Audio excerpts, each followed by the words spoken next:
The Washington Wizards have been one of the worst teams in basketball basically the entire 2020s.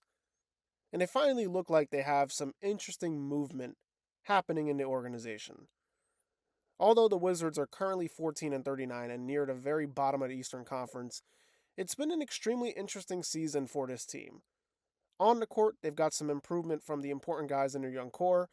Guys like Alex Sarr, Keyshawn George, and rookie Trey Johnson have had some good seasons that you want to see if you're a fan of this team and are looking for things to go on the rise. They've also still got some upside and, guys, former picks like Bilal Coulibaly and Bub Carrington, even though their seasons haven't been the kindest to them, there's still some upside there. They're still really young, and there's still something that you can look forward to, at least maybe in year three, if something just clicks and they figure it out. In Koulibaly's case, maybe he starts hitting jump shots more consistently and it really swings things in his favor, but nonetheless, they still got some guys. They got some really nice pieces on this team. They just don't have the piece, the franchise piece yet, I feel like, to really turn some heads. But that's not the main point of this video. The main point of this video is they were also missing some other things besides that. They were missing some veterans that could help them be competitive over the last few years and, just make them more respectable, I feel like. Obviously, they've had CJ McCollum and guys like that, but I meant more guys that you could look at and be like, hey, look, this young core with these vets, it's a pretty fun team to watch. And I think this is the point where Washington could be really fun next season because during the trade deadline, they did exactly that. They got those type of guys. Now, these moves, obviously, like I said, they were more aimed for the potential of next year. But the acquisitions of Trae Young and Anthony Davis for the low value price that they got them for was very impressive. Obviously, there's injury risk when it comes to guys like AD, especially, and Trae Young, who's been pretty banged up this year. But like I said, the price was minimal for two guys that can make this team really fun to watch next season if things go right.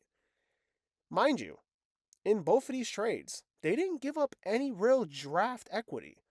They still have their draft pick for this loaded class as well, which could very well be Cam Boozer, AJ Debonsa, or Darren Peterson.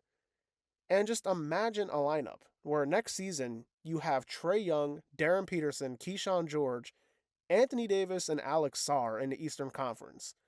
That's a pretty interesting team, especially if you look at them as a potential playoff contender, because obviously I'm not going to look at them and say they're a title contender.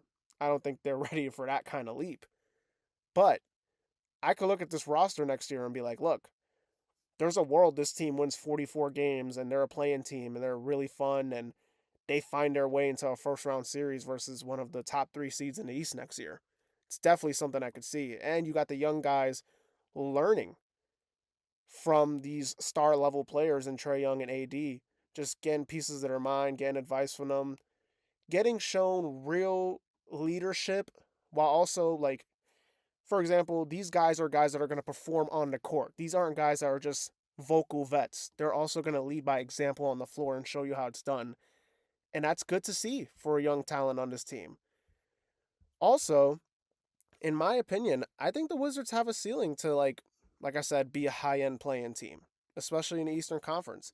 Now, mind you, the Eastern Conference is not as easy as I think a lot of people are making it seem. I think a lot of people look at the West and they're like, oh, Victor Wembanyama, Shea Gilgeous-Alexander, Anthony Edwards, Nikola Jokic, etc., right? And that's true. Those guys are elite. They're some of the best players in the sport.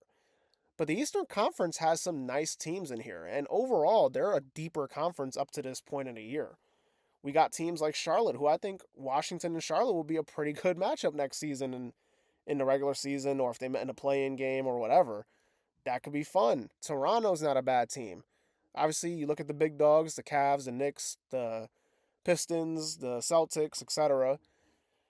But I think the Wizards could elevate themselves ahead of the Bulls, ahead of the Heat or those type of teams because Miami's kind of stuck as well. I don't know what they're doing. Unless they swing a trade for Giannis, they're kind of like stuck right now, but that's not the point of this video. Washington has some guys, and that's the thing. Washington has guys that I'm really interested in. Like I really like their potential. I liked Trey Johnson coming out of the draft. I liked Alex Sarr being picked in the 2024 draft. Keyshawn George was somebody I didn't even really pay attention to, but this season he's really broke out and he's shown what he can do.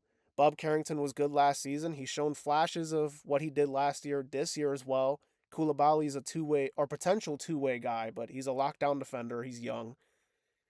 These are pieces that you build around, and if you add a Peterson or a DeBonsa or a Boozer or whoever with Trae Young and Anthony Davis in the offseason, it's going to be like a really fun year for Washington. Probably the most fun year they've had since you could probably say either the John Wall days or that 2021 Russell Westbrook season where they made the playoffs and he was going off.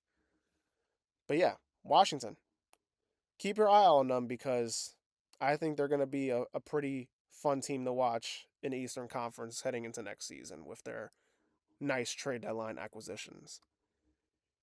Anyways, that's going to do it. Don't forget to like, comment, and subscribe. This has been the checkup, and I'll see y'all in the next video. Peace.